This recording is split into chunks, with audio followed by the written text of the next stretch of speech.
I hope you guys enjoyed the few videos on guitar scales. Of course, they are very basic and very simple, but for those of you who have never played, they'll give you a starting point.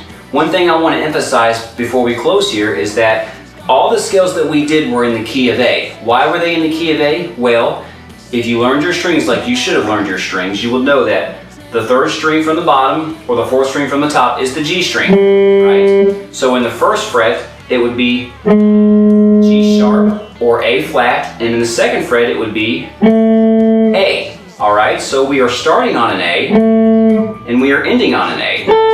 So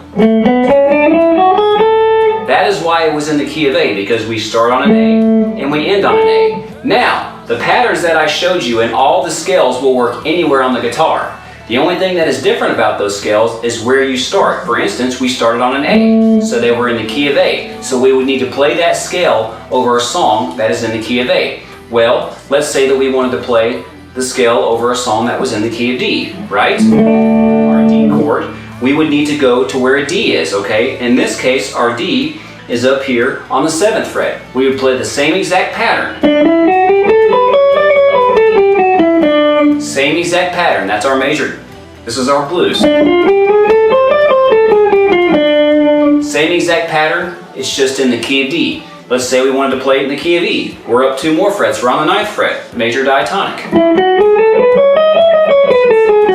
Or blues. The same exact pattern, except we have a different starting and a different ending point.